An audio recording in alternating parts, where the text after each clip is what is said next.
I am your host, Doc Rodden, and this is Gruesome Magazine, where we review the very latest streaming and video on-demand horror movies. Each week, my co-host, Jeff Mohr, Crystal Cleveland, Dave Dreher, and I will take a look at those various spooky, scary, and gory genre offerings. With me this week is my co-host, Jolly Jeff Mohr. Jeff, how you doing, bud? I'm doing great. What a great week of movies. Did we rebound? Oh, wow. Okay. Oh, wow, he says. Oh. This fits right in there with the week where we did Color Out of Space and Rabbit. Oh, yeah. Holy. Good week. Geez. All right. Well, all right, folks, strap in. This should be promising. All right. Also joining this week is Crystal Cleveland, the living dead girl. Crystal, how you doing? Yeah, I'm doing very well. I agree with Jeff. This has been a good movie watching week for us. We've had a lot of good movies lately, though. I mean, last week, maybe, but I mean, there's a lot of good stuff coming at us. Very excited. I am too. I'm excited to talk about these two films. Rounding out the crew is Dave Dreher. Now, Dave,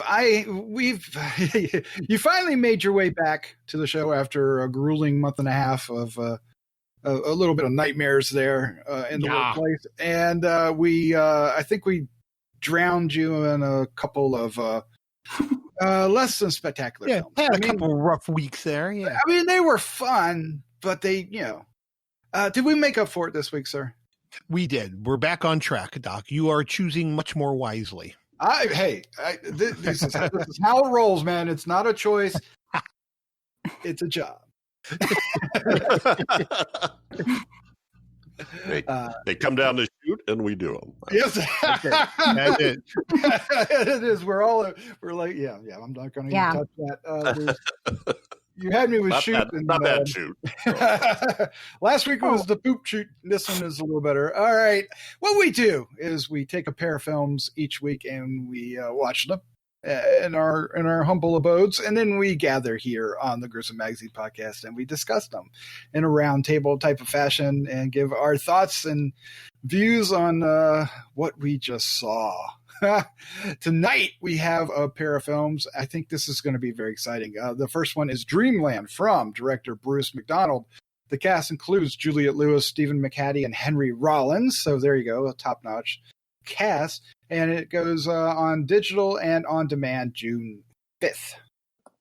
Following that review, we will have a review for Becky from directors Jonathan Milott and Cary Murnion.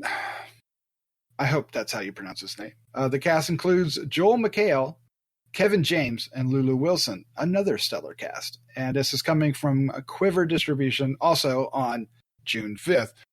So that's by the time you're listening to this, they'll be just about ready to come out, and hopefully you'll decide from our review whether or not you should sample these two delightful streaming films. All right, let's find out what the crew thought. All right, are we ready to dive in? Yep. Do it. Yep. Curse splash. Wow.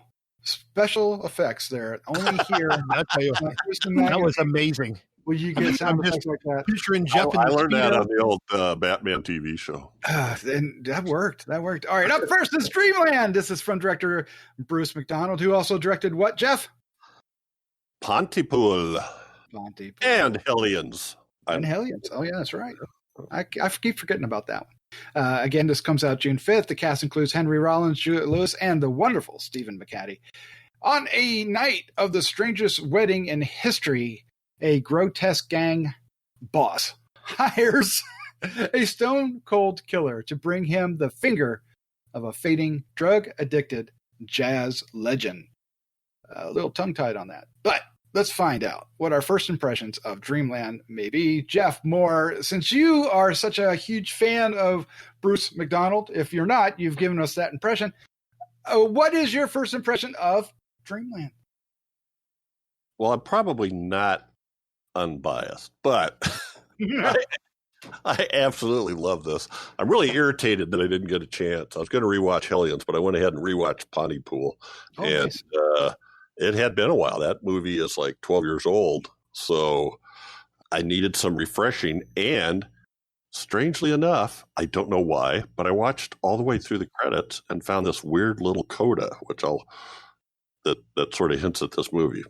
The one thing about Bruce McDonald is you will get something you haven't seen before. And it will make you think. It won't be an obvious point to point plot Pontypool was about a viral pandemic that you caught through words and only in English. So yeah, try to figure that out. So this one, I don't know. I loved it. I thought it was beautifully shot. The acting was excellent. Henry Rollins is just over the top as Hercules.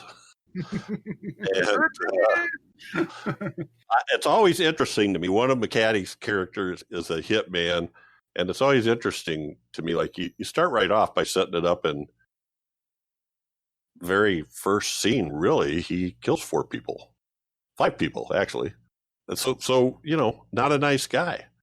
But once he goes and meets the guy that hires him, you immediately sympathize with him because Hercules is so bad.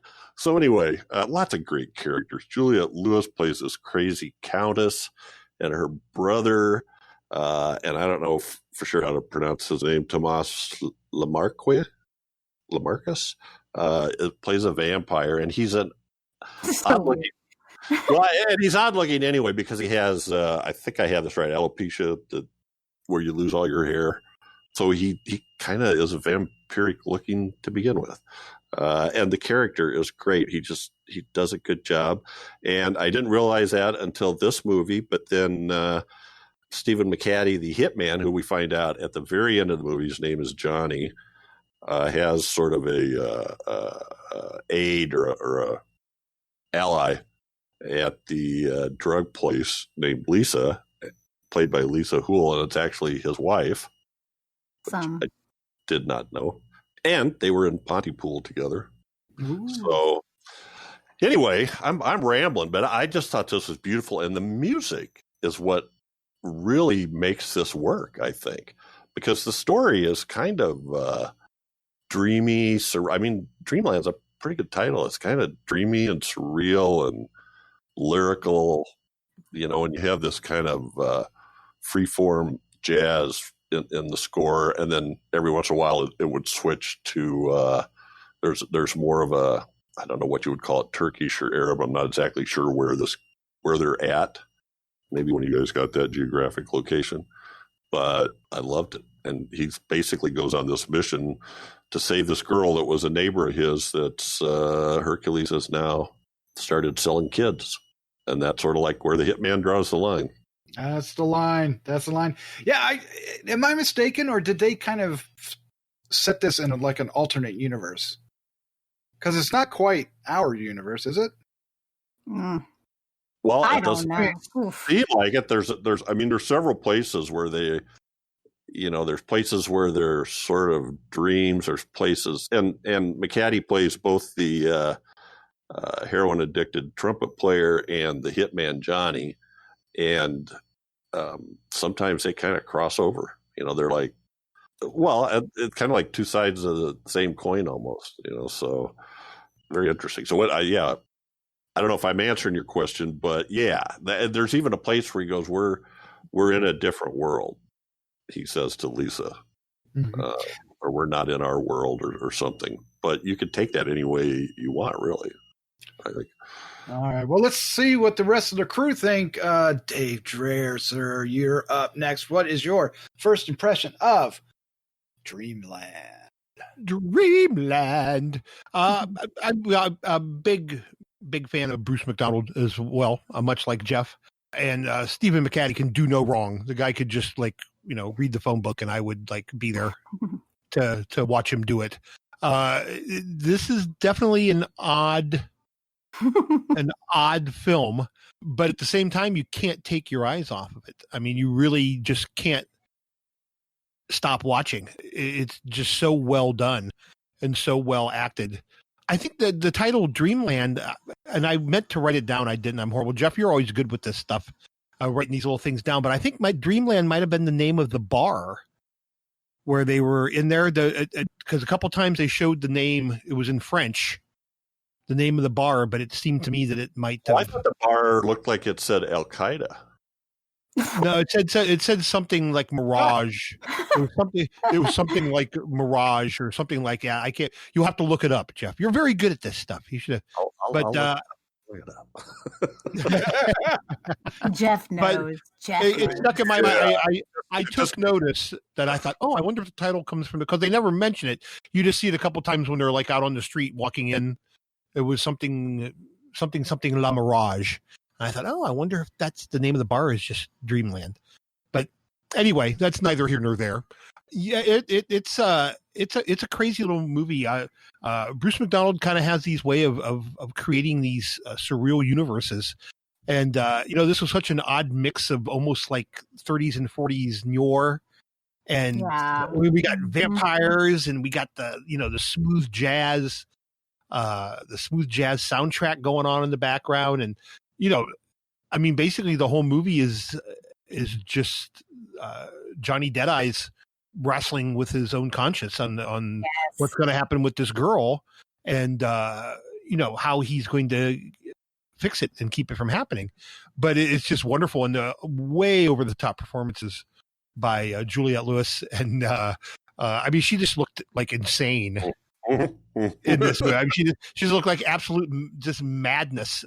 And you mentioned Henry Rollins, who was great. And the vampire guy was just, that he did that thing with his tongue that it's like he was almost comic in his evilness, but yet he was still incredibly evil, but in a way that just kind of made you smile. Does that make any sense?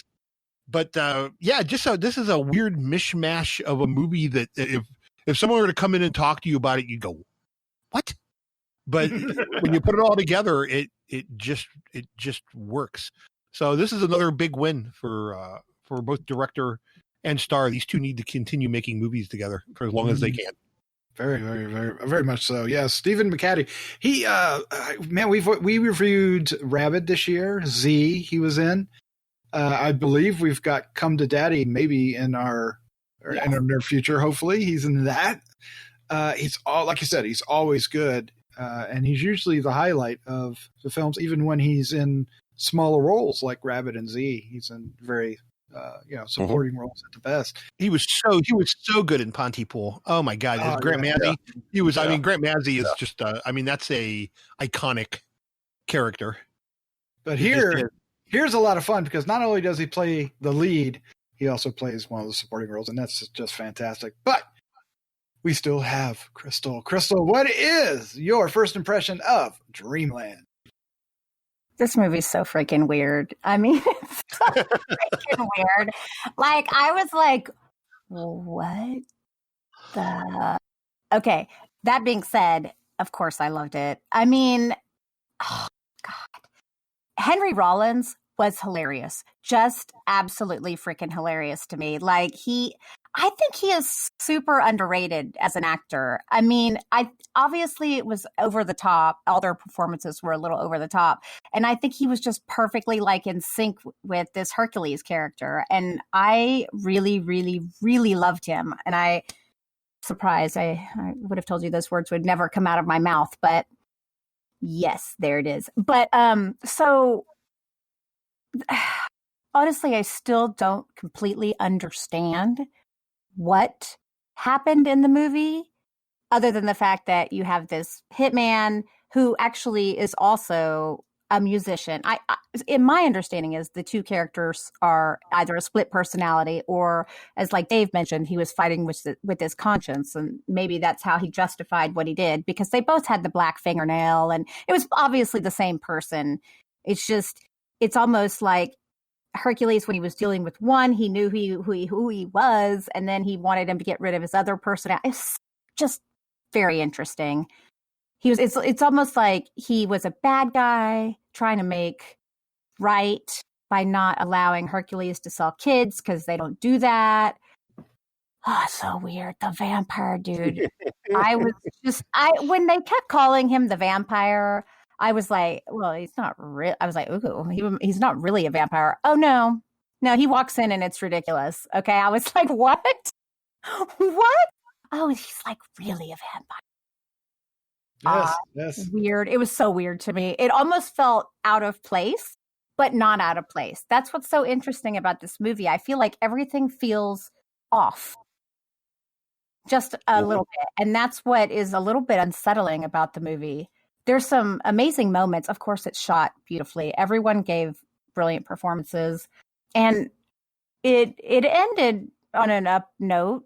And I think with death or travel to another world or dimension or something, I don't know. I think everyone's going to kind of get their own little thing from this. But I think it's a good ride. I think the sets were fabulous too. I mean, I don't know where they shot, but it was really beautiful. I thought I liked it. Yeah. Yeah, I did too. I was just drawn into this and mesmerized. It's almost hypnotic in its dreamland quality. It does feel like it's not entirely coherent, but yet it's not where you can't follow it either, right? Because there's just some things that don't quite make sense. You know, the trumpet player and Johnny, are they just two sides of the same coin and actually different characters that happen to look similar? Or once Johnny gets his pinky smashed and gets the same exact same kind of a character visual with the pinky, you know, does that mean that they are the same, like different? Yeah, it was. I kept thinking the same thing, like what's going on? And then Henry Rollins is a blast as Hercules, like you said.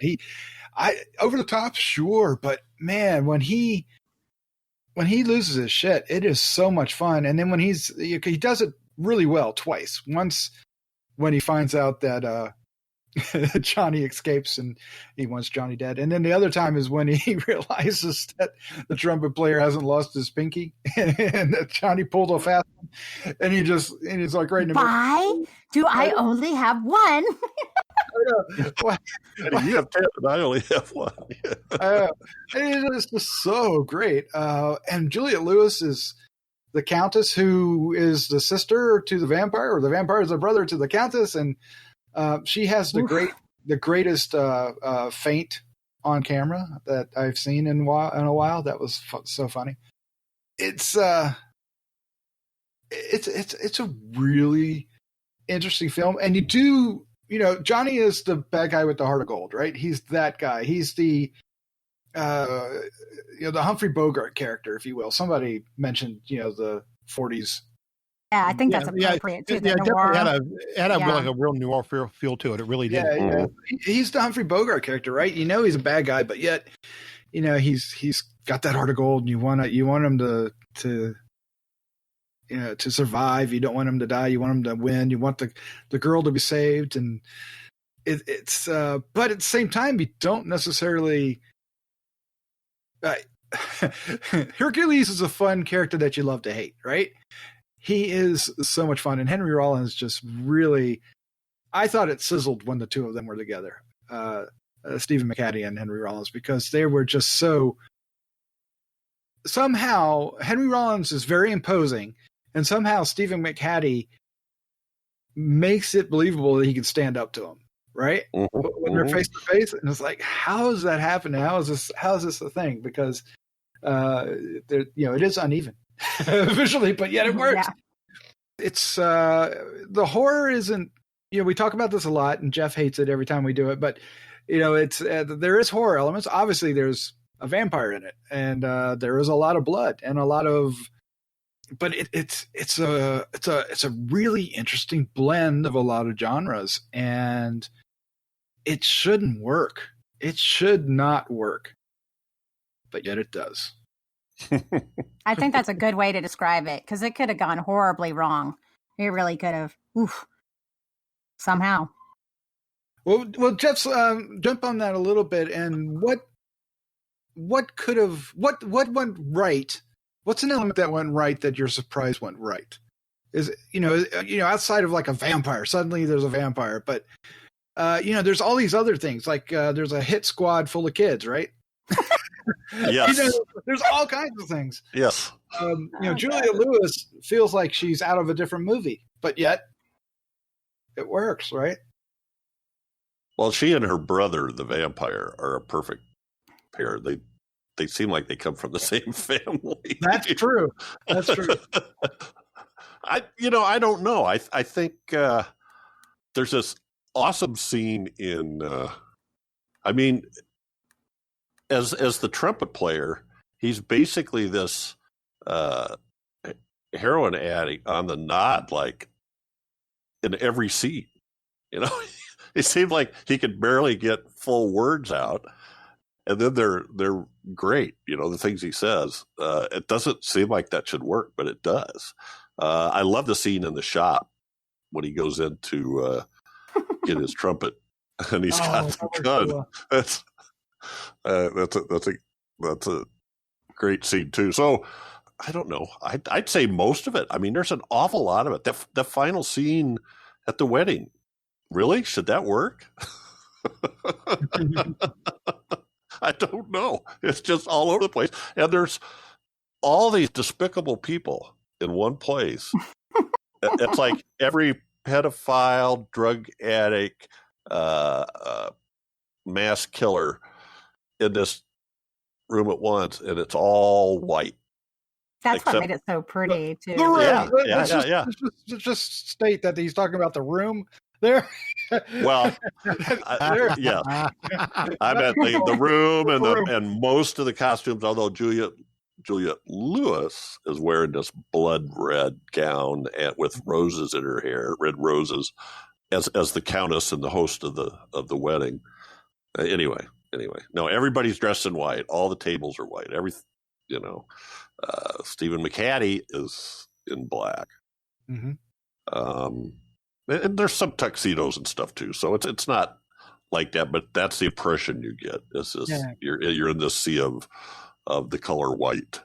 Yeah, because the trumpet player and the band are in tuxes, the staff's in tuxes, and Johnny's in his outfit. But what I like is Johnny's like got all he's just got the gun underneath the table and he's just taking them out left and right. Oh my gosh, I love that. I think it's so brilliant. Yeah. That's the old. Where's that coming from? Who's shooting? I know. It must be them. We'll just start. Because he had the silencer on, so nobody knew it was coming from. Just people getting shot left and right. It was a great climax, and it was bloody. So Dave, let's go on that. The blood. There's blood in here, right? There's definitely blood. Yes, blood does spew. Will horror fans be satisfied with the amount of? I mean, they should. It's not gratuitous. I wouldn't say. It's really not. I mean, even our vampire, has limited sucking. I mean, there's just a little bit of, when he finds the blood on the floor of his bride. Oh, that was good. And he samples that, and then there at the end with the Countess. But yeah, I mean that end scene is worthy of a Tarantino movie. I mean, it's just it's just a bedlam. I mean, it's just absolute bedlam. But again, it wasn't gratuitous. If you were in a room with 300 people and everyone had a gun and were shooting each other, I think that's pretty much how it would look. Yeah. And Juliette Lewis has that great line where she says, and of course everyone will have their guns, so they'll all be safe. Really, so everyone will be safe. Yeah. So, but yeah, I mean, I think it was well used. It wasn't over the top ridiculous. And it all seemed, I think for the most part, relatively, oh my gosh, my brain just went blank. I didn't see a lot of CGI blood. No, I didn't either. It was practical and yeah, it seemed pretty much practical for the most part. So I think it was well used. This movie isn't about the blood though. This is, I'm not sure what Bruce McDonald was trying to accomplish here, because like you said, Doc, it really shouldn't work. When you talk about all this stuff, you're saying, okay, this is going to be about a hitman who's going after a trumpet player at a wedding of a countess's house, but there's a vampire. You're like, wait, what? What did you just say? There's a what? None of it seems like it should fit, but yet it all does. And I think that's that's just the type of director that McDonald is. He's got this weird warp thing. And Jeff mentioned that coda at the end of Pontypool, which I remember seeing back in the day, and I didn't even think about it, Jeff, until you brought it up. And I'm like, oh my God, that's right. There is a thing where where that. So I had actually gone back and watched it. I have the DVD, and then you posted it up on Facebook. And I mean, that really kind of ties the two films together beautifully, don't you think? Yeah. And it's kind of a variation, but still, it's like we're going off into this other world, and but what are our names going to be? Which they play that card all through the movie. What's your name? Right. And he just walks away, and he says Johnny Deadeyes, and you'll be Lisa the Killer, and she like magically. We don't know anything about her background in Dreamland, but she's a Deadeye shot at one key point in the film. Yeah, she is. She certainly is, yes.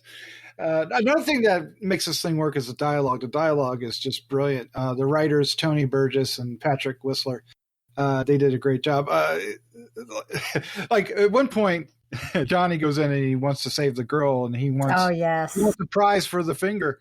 And he said, anything you want. He goes, I want her. And he goes, she's 14. That's gross. And it's just like really like appalled by the fact that he wants, and he has no. But idea. I'll sell her to the vampire, right? Right, but he sells her to the vampire. But it's there's a lot of examples of that throughout this. But let's find out what Crystal thinks of the ending, because you mentioned it's a little bit of a spoiler, but at the end they're on a boat and they're heading to an island.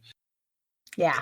And don't expect any revelations here from me. All I'm thinking is, I don't know, their asses are dead. I don't know. I don't really care, though. I was okay with it. I mean, it's like going in the bright light. I am so confused. That's the only thing it could be, right? Maybe, but it's because he's the only one that may have died. The rest of them didn't even get hit, but we don't know that. Well, that's true.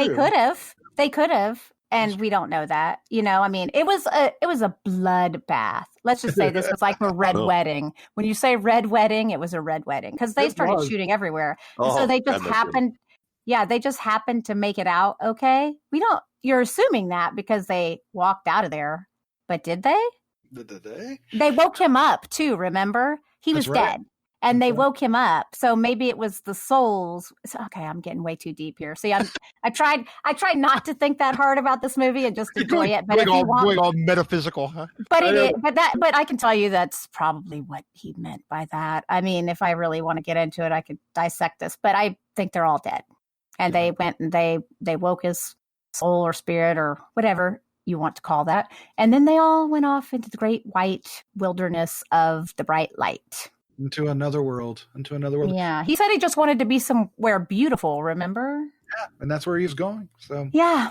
It was fitting for this particular character. It was where the arc should take it. So it's a fascinating film, and I'm glad we got to see it. But let's go ahead and wrap it up. Let's give our final thoughts, our score, and favorite scene. This is going to be fun because it could be anywhere. For Dreamland, Jeff, start us off. Well, I still think, like I said, some of the reviews are kind of polarized, it seems like. And I think that's what it is. It's not for everybody. If you want a straight action-packed point A to point B type story, because there's a lot of places where you find out there's little internal flashbacks, or you're seeing what the characters are thinking or imagining could happen, and I think it's a beautiful film. The other thing I was going to mention was back when they did Pontypool, and this is the same.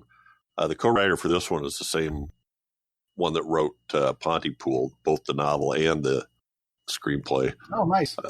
That they originally were thinking about two sequels to Pontypool, like a trilogy almost. And I suppose that's what that coda was supposed to be leading to, but it's sort of like they go to, like they die, right? Grant Mazzy and I'm blanking on her name right now. Spoilers for Pontypool, is that what we're doing? Okay. Yeah. They die in the end of that. But then we see this coda at the end where they're like, I don't know, going off and to another world, and some of that stuff carries over. So I think I don't know.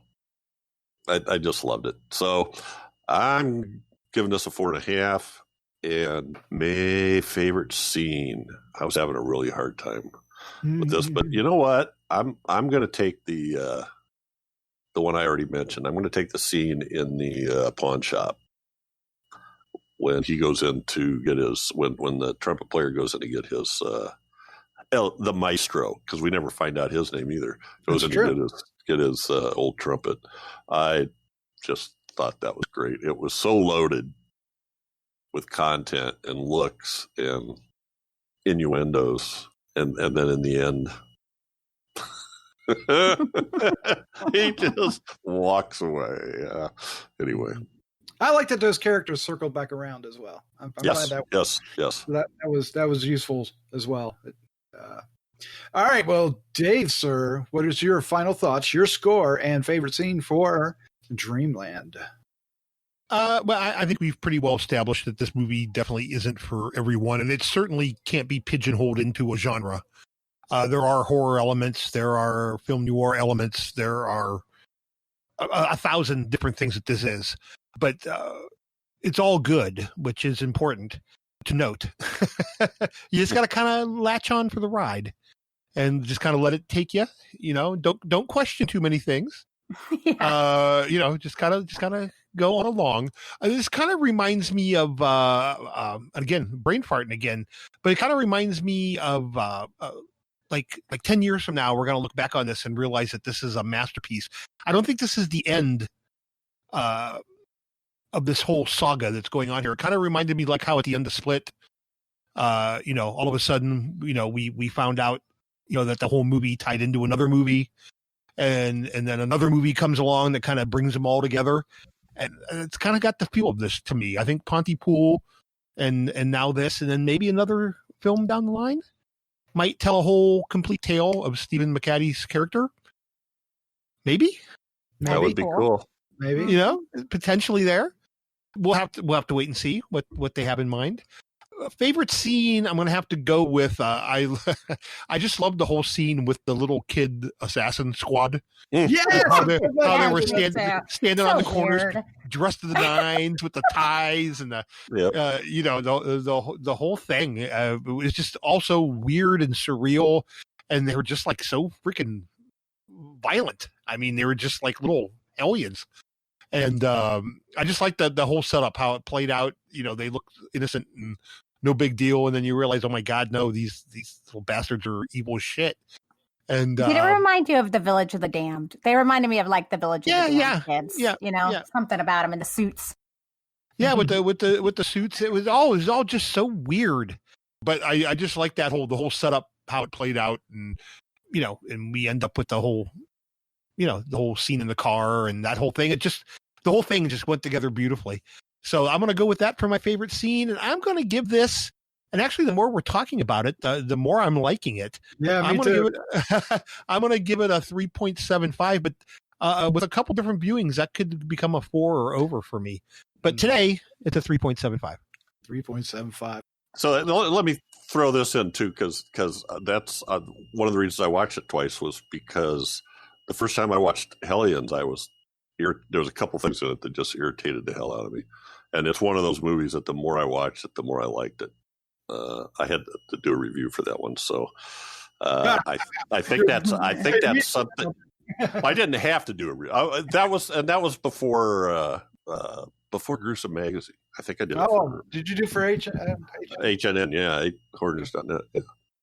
And I think my original score would have been like a 2, and I ended up giving it a hell of a lot higher one. I love it. So sorry, interrupted. No, that's great.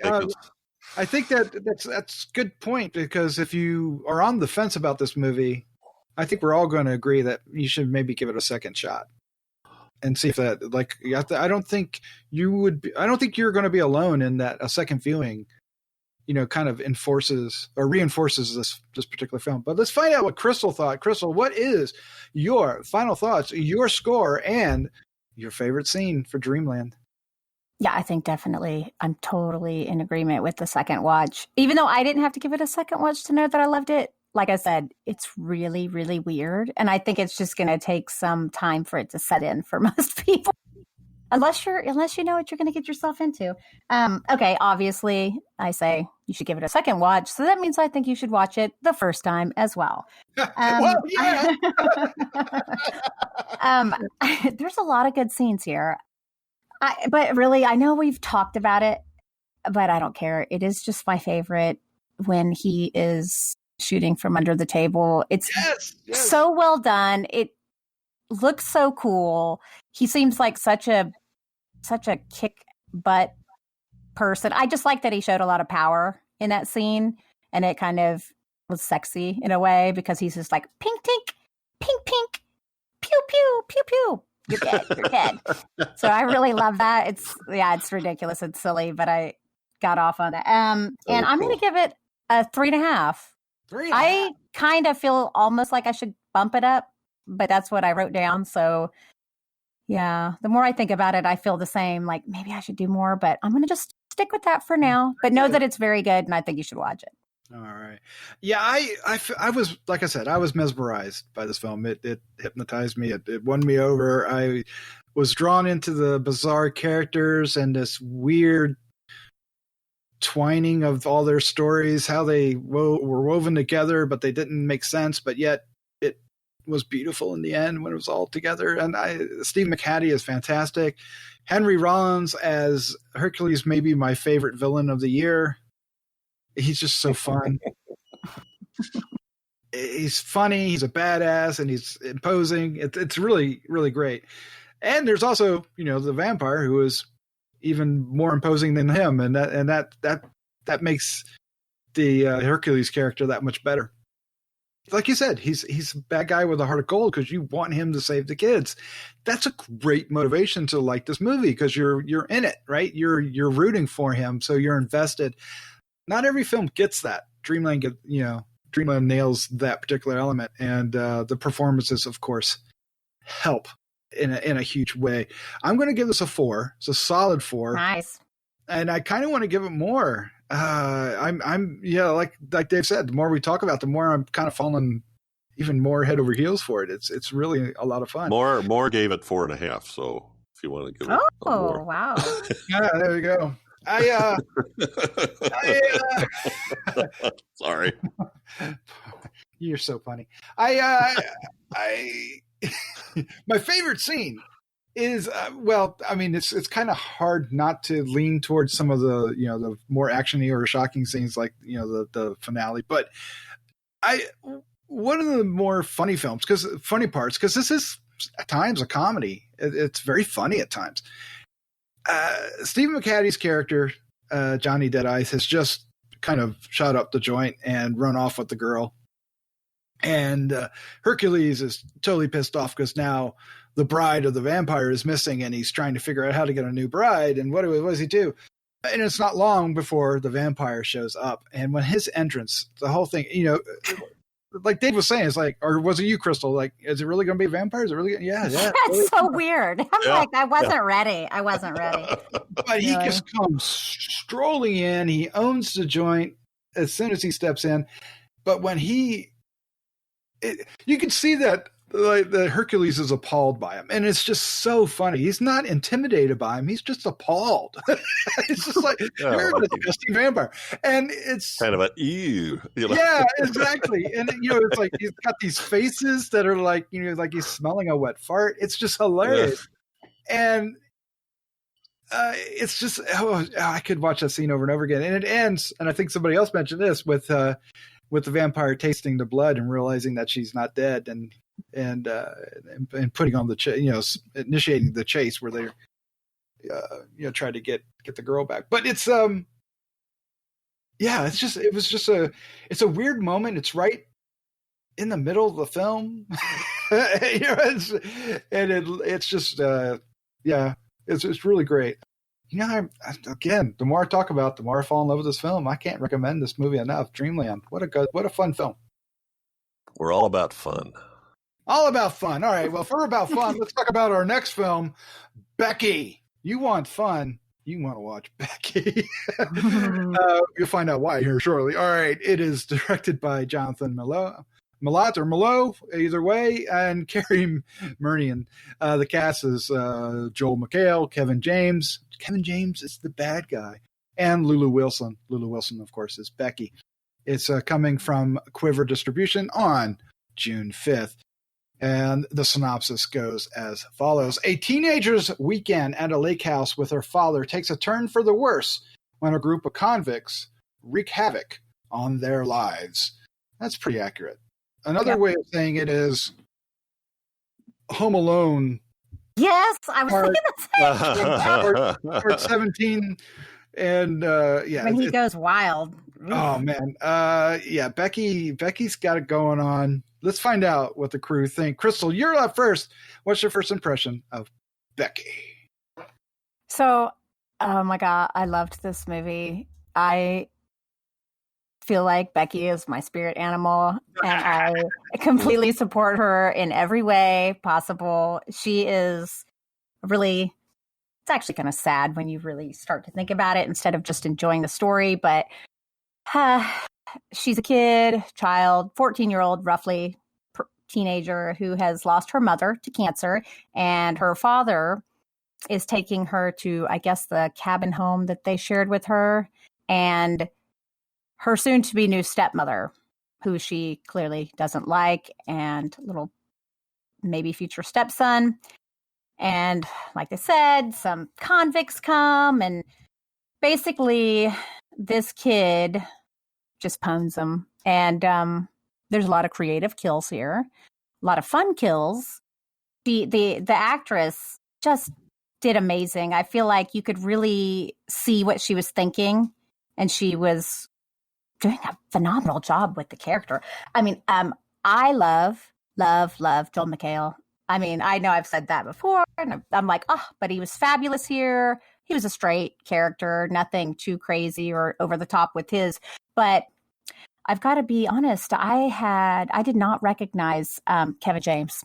I did eventually, but not at first. I actually was watching it, and I was like, oh my God, that's him. Whoa. Like, he is absolutely believable in this. And that is a little bit shocking to me because he plays this Nazi with a swastika tattoo on the back of his head. And it's pretty crazy. And then you have his little band of rotten guys, and one who wants to be a good guy, but is following the crew. I mean, it was shot well. I feel like it was acted well. I loved the gore. Oh, it had a lot of good gore, a lot of fun kills. I mean, I really had a lot of fun with this movie. I think a lot of people will resonate with this one. I mean, but at the end, I may not be so crazy about how it turned out, but it felt appropriate. Yeah, it did. It did. I thought it wrapped up well. Yeah, Kevin James is going. I can see why he took this role, because this is the kind of role Kevin James need to kind of do to get away from Paul Blart. Right?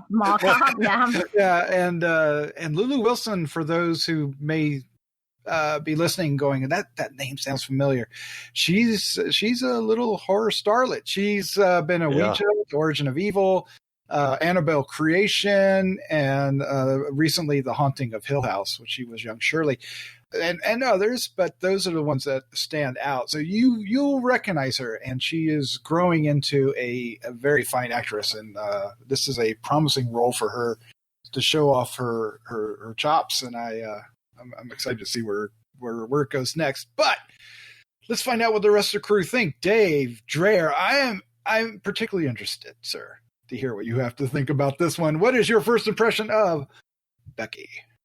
Well, I was particularly interested in this film. Obviously, just Kevin James going dark was very appealing to me. I had a feeling, a lot of times these comedic actors, when they decide to stretch into the dark side, just turn in some really breathtaking performances. And boy, did Kevin James ever nail this one. I thought he was exceptional in this, and he was almost unrecognizable with the shaved head and the swastika on his big bald head, and the beard. He's about as evil can be, I would think. I really liked his little counterpart too, the big guy. Yeah. Apex, yeah, Robert Milott. Yeah. But he was great as well. But don't make any. I don't think we can make light of the fact too much that Becky's a little psychopath too. I mean, this chick love her. kills without any conscience. I mean, none whatsoever. It wouldn't surprise me if there was a couple dead cats buried in her backyard long before these people showed up, because there's something wrong with this chick. But it's all played real well. I mean, she definitely has major anger issues. She misses her mom. She hates the fact that her dad is moving on.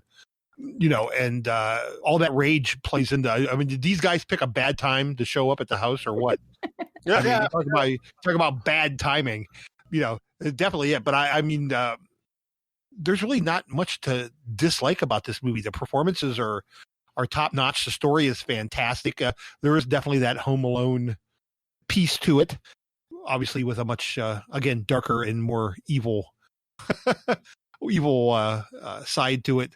And the gore effects were I was kind of curious if we were going to get much gore, but the eyeball scene pretty much guarantees alone. Yeah. That's not the only one, but that's the most. Yeah. I mean, that's kind of the first extreme thing you see. You're like, okay, these guys ain't fucking around. We're going for the throat on this one. Yeah, trying to snip them off with kitty scissors. Come on, you fucking kidding me? But I like the idea that the big, really brooding looking muscular dude ends up being the pussycat of the bunch. Tries on several different occasions to kind of diffuse the situation. And, is that kind of interesting writing that really made the story kind of propel along, that the little girl was actually more evil than the big nasty escapee. This movie was constantly flipping you on your head that way. Nothing was as it seemed. Yeah, and the movie had some balls too. I mean, you're talking about Apex, this big, looks like an 8-foot guy. I don't know how tall he is. He's huge, absolutely massive. He's over 7 foot. Yeah, and they do have an encounter, and he ends up punching her in the chest so she can, knocking the wind out of her. And not every film will do something like that, right? But yeah, he's another bad guy with a heart of gold because he has the soft spots for kids. That's always a good one to play, and it works here as well. All right, Jeff Mohr, sir, what is your first impression of Becky? Probably is going to start sounding like a broken record, but I love this movie. I just thought, wow, this is really a really well written film, and especially in terms of the character development and the dialogue. I loved some of Dominic's, Kevin James' characters' kind of monologues to the other members of his band, in particular Apex, the 7-foot guy, kind of showing how he could turn on that kindness, finding a place for the misfit, that is how they can attract people to their causes, and laying out the plan and how much I care about you, and we have this mission and all that stuff. And I can't come anywhere near to it, but it was really well written and really, really well acted. Is that the definition of a sociopath, or is that different?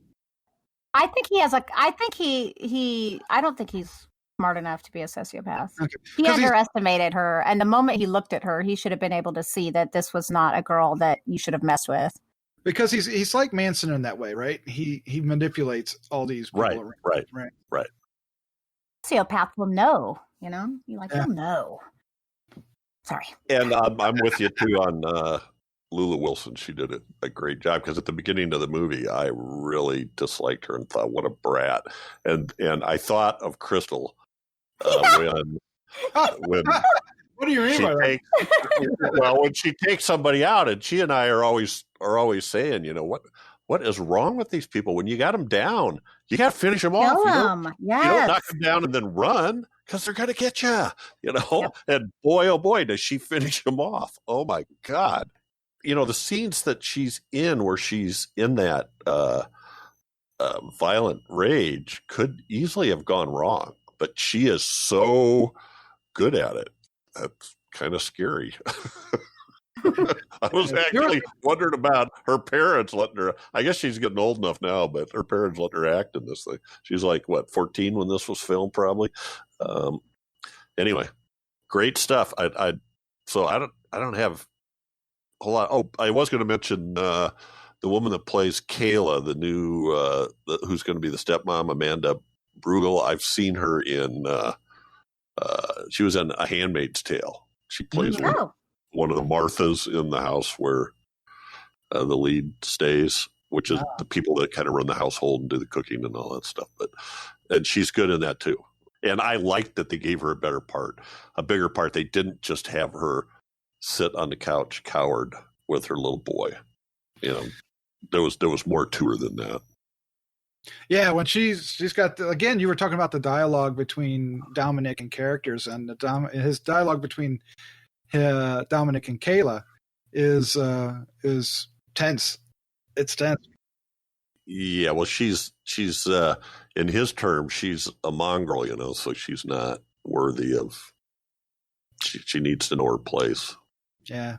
Because when you mix breeds, you get the worst of both, right? Oh God, I'm so glad they didn't play too much into that, because I'm like, oh God, I can't handle that. I was like, I will. Oh. Well, and he didn't let it out as long as he thought he needed something from her. Mm-hmm.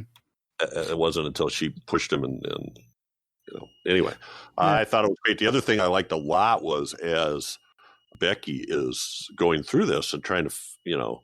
She's in these dire situations. She doesn't have much time. She's in a hurry, but they don't have her like just figure it out.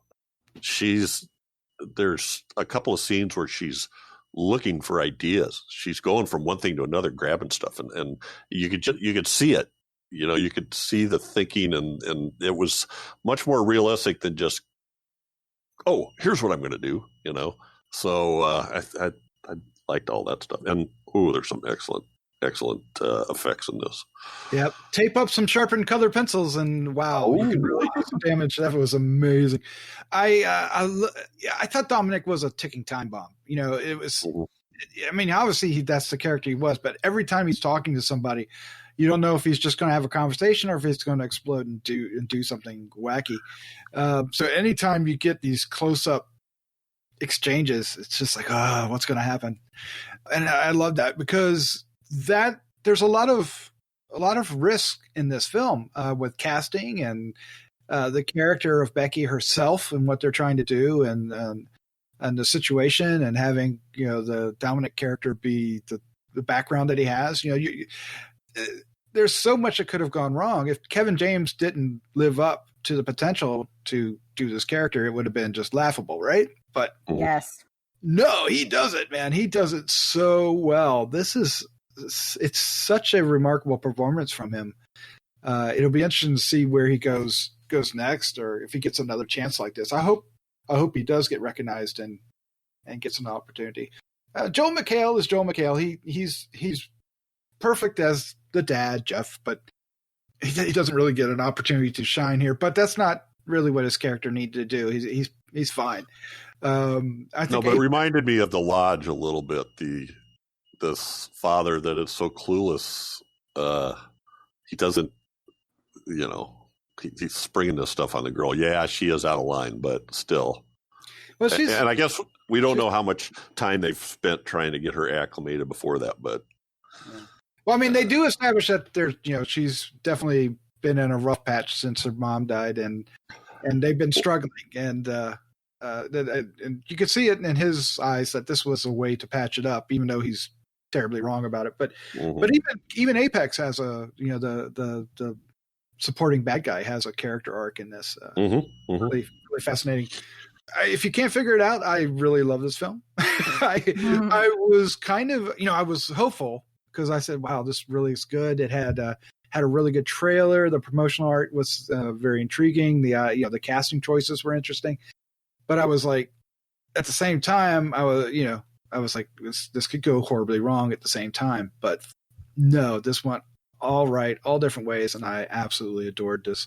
There is so much fun stuff to talk about in this film.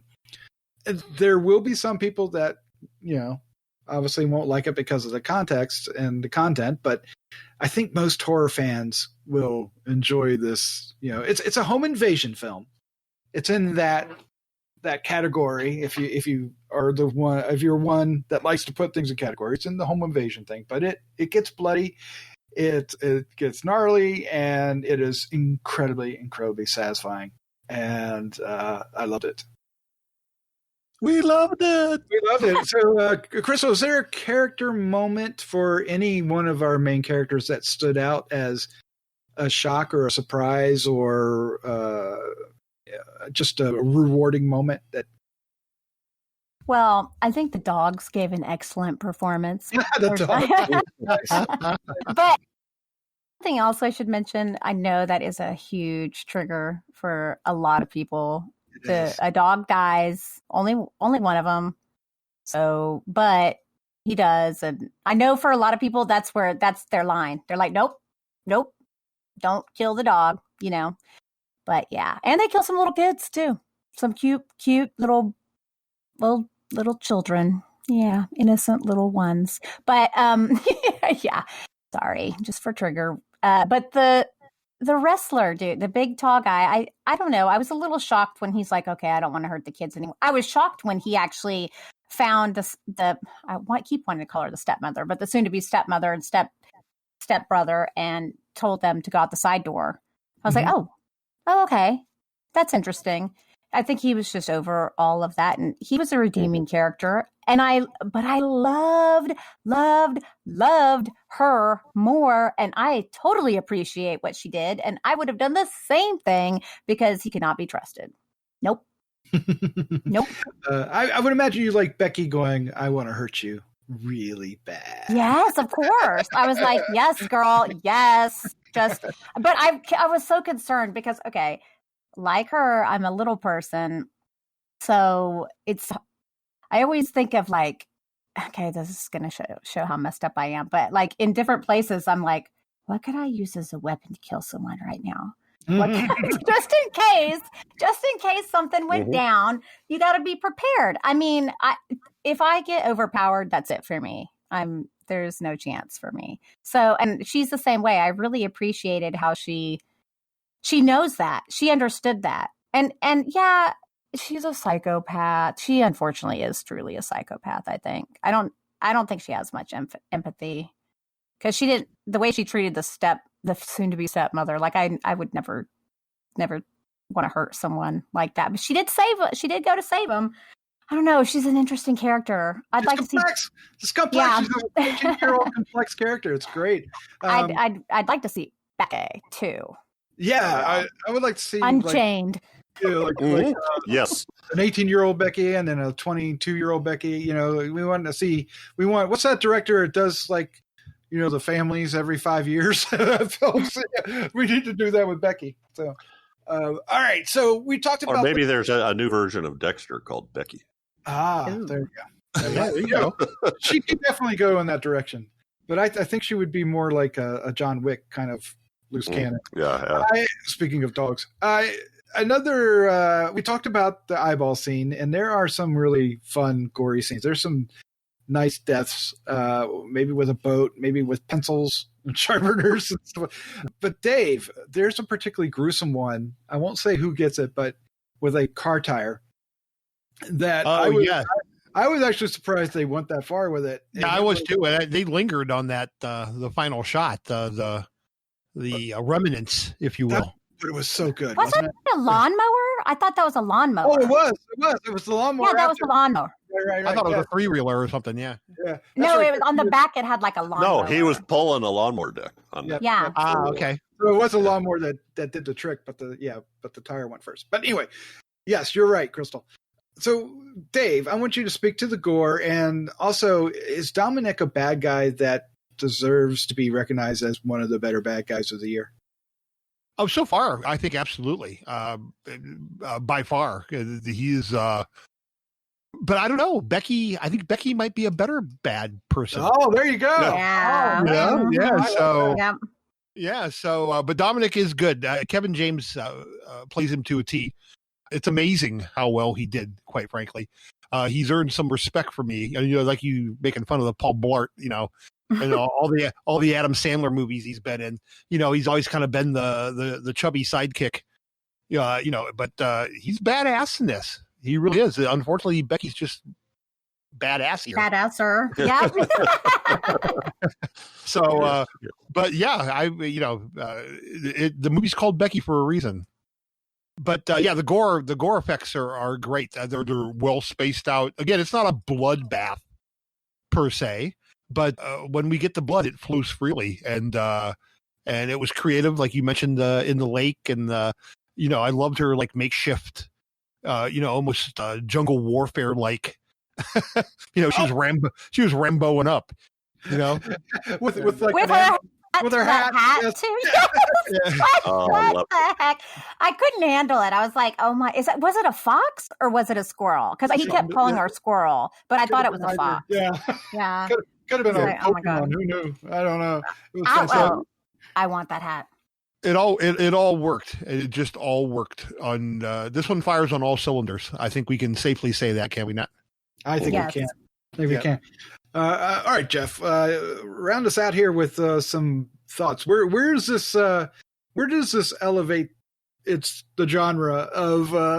This is a tricky question of home invasion film. Good. Right. Home invasion films. Right. Well, I'm not really big at subgenre classifying, but where does it sit? It's a totally different thing. I think it's a much more intelligent one, even though we have all the violence in there, but it's very intelligently written. It's not like there are some that are just like all out violence over and over in different places. And this is not like that, but it's pretty damn high. It's pretty damn high. I'm trying to think of one that I would put higher than that. Nice. Well, I like the idea that you say it's intelligent because the characters have motivation. Every character is there for a reason, and we understand the reason. We may not ever really get the reason behind the reason. I'm not sure I know what the key's for, but I don't know. Oh, I know. That's killing me. I don't know if it matters. You just know he needs it, and he's very determined, and that motivation is great for Dominic. And then his supporting characters have their own motivation, no matter how supporting they are, and the family does. And then she is so complex. I really like what you said, that this is a very, very intelligent, smart script. Yeah, I like that. That, and I forgot about that key. That this thing is really ripe for a sequel. Yes. Yep, because she's still for sure. That thing is called a Valk nut. Wait, what? It actually has a name? 3 interlocked triangles. Oh, okay. I kid you not. And a record of the ancient Germanic peoples. Honestly, I thought it was made up. So clearly I don't know much. But cool. What does it open, Jeff? What does it open? Tell me now. No idea. Maybe, it might be the never mind. The secret tombs of Hitler and his other henchmen. Wow. It does have very specific meaning to our character. Well, and he kept saying, "I'm doing this for all of our people." What? Yep. I don't want to think about it because I'm going to be like, I wonder what it is. I wonder what it should be. Surely they had some idea of what they thought it was. Ugh. That's rough. Yes, I think we all want more Becky. All right, let's wrap this up. Let's give our final thoughts, our score, and our favorite scene. Crystal, you're up first for Becky. I can't do it like you do. Becky. So, obviously, I think you should watch this movie. I really enjoyed it, and I would like to see a Becky too. Maybe what she could do is go after the other guys in his little crew and kill them off trying to find out where the key goes. Ooh. Are you listening? Make that movie for me. I want the entertainment. Thank you very much. Okay. So I am going to give it a 4. Yep. 4. That's pretty high for you. Mm-hmm. Yeah. I just thought I have very little that I could say negatively about the film. maybe just nitpicks here and there, but overall it was really, really solid for me on all those good marks. And there's a lot of scenes I loved. So all those good marks. I like that. Yeah. Oh, what's my favorite scene? It's hard to pick one, honestly. I mean, God bless. It has to be the shot to the head. The last shot to the head. There was more than one, I think, but the last shot to the head when there was maybe some redemption, but no, there's not. You know what that is? Yeah. Too, right? Yeah. And I was like, yes, girl, yes. I mean, you felt like maybe that shouldn't happen, but I didn't even question it. It was the right thing to do. He still went along with it all. Nope, that doesn't redeem you. Yep. That was a good moment. All right, Dave Dreher. Sir, what is your final thoughts, your score, favorite scene for Becky? Well, I think Becky's going to end up there in that old top 10 list at the end of the year. It's way high up there right now. But again, we're only in May, so we got a lot of horror viewing left to go. But I think this one might manage to stay up in there.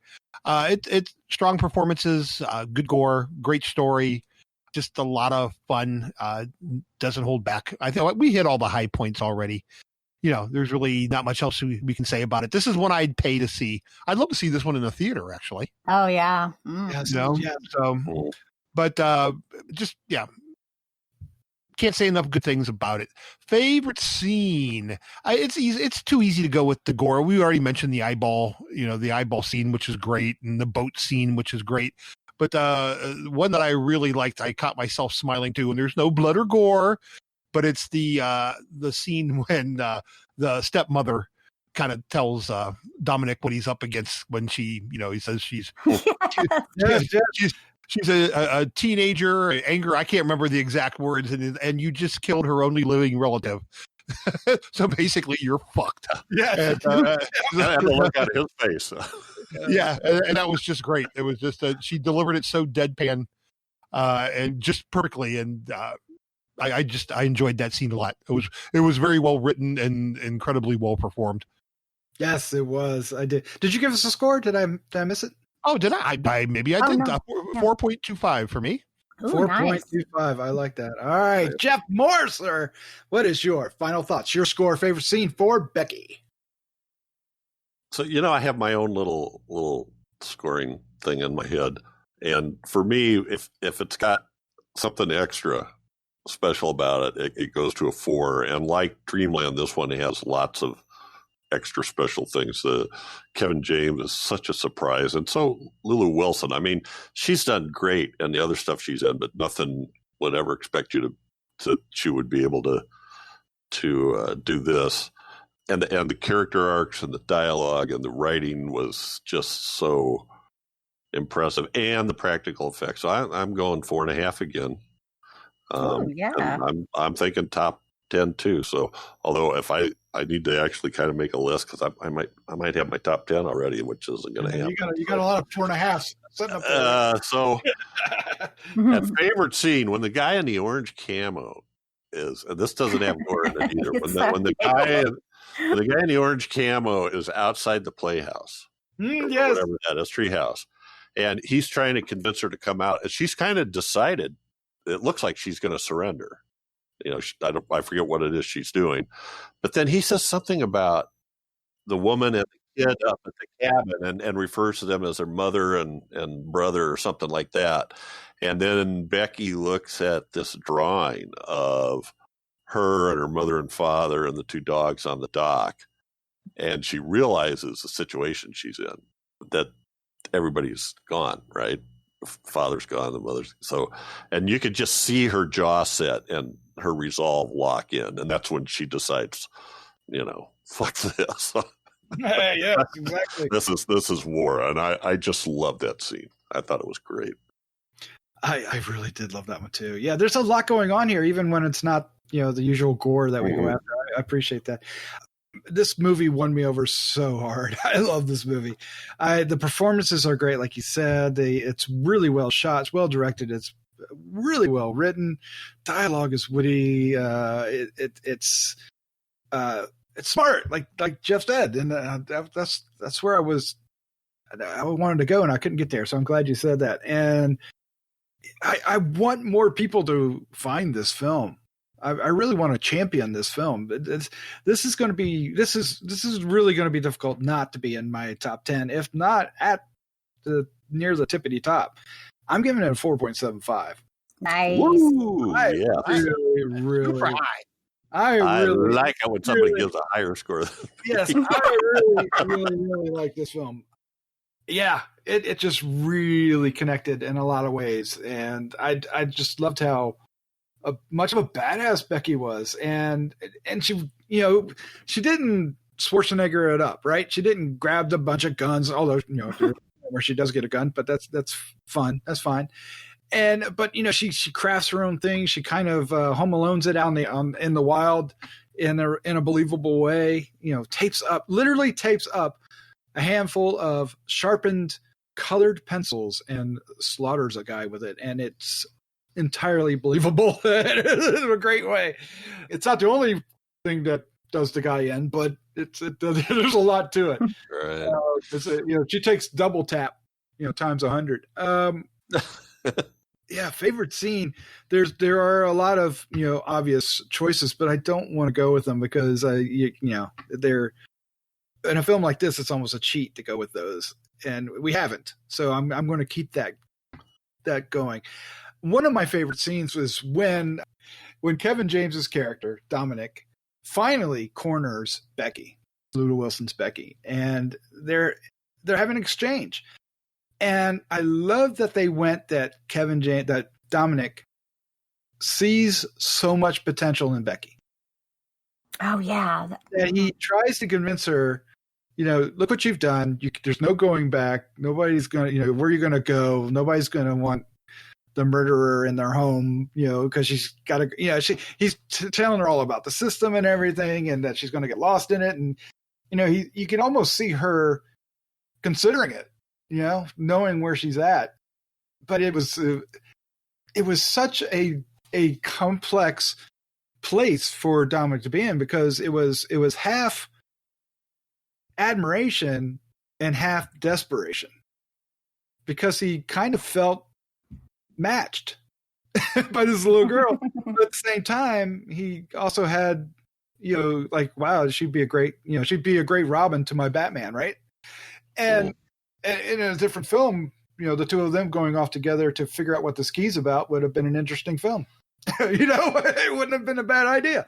But that wasn't and we didn't want that to happen, and it doesn't, so thankfully. But so I just love that exchange. I love that dialogue. I love that we're in the finale. We're in an intense moment, and it has the balls to slow down enough to have that exchange, and to give our character, our Becky, something to chew on, something to, will you go through with this, or, is there something to what Dominic is saying? And I love that hint of complexity in there, that, our character is kind of thinking about it.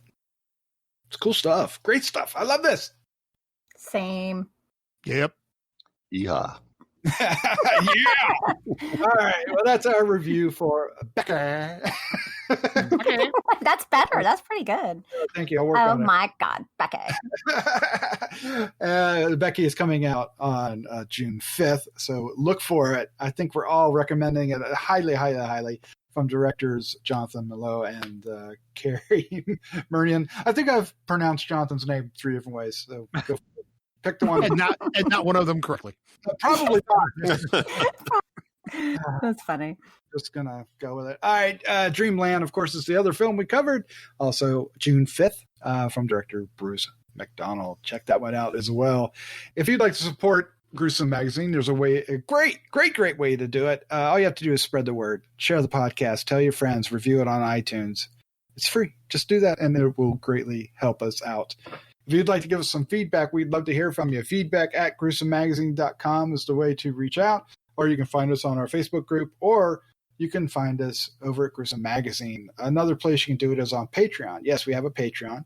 GruesomeMagazine.com/Patreon is the way to go. And we have some feedback from and Jeff, you've probably pronounced Daphne's name better than I can. Oh, I don't know if that's true or not. Mohr Ermsdorf.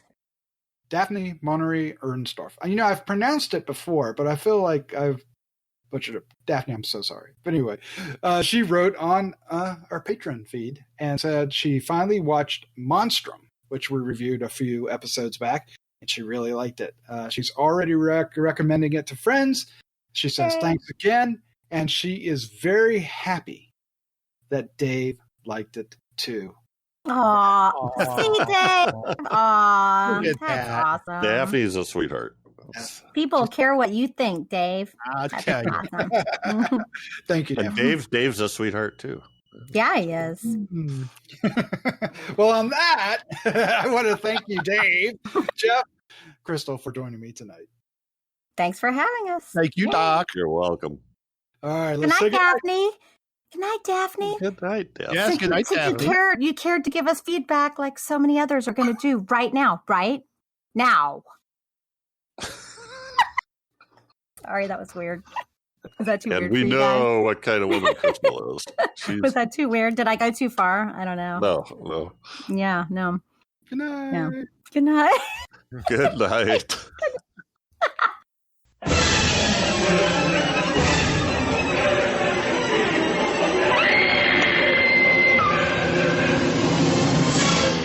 Gruesome Magazine.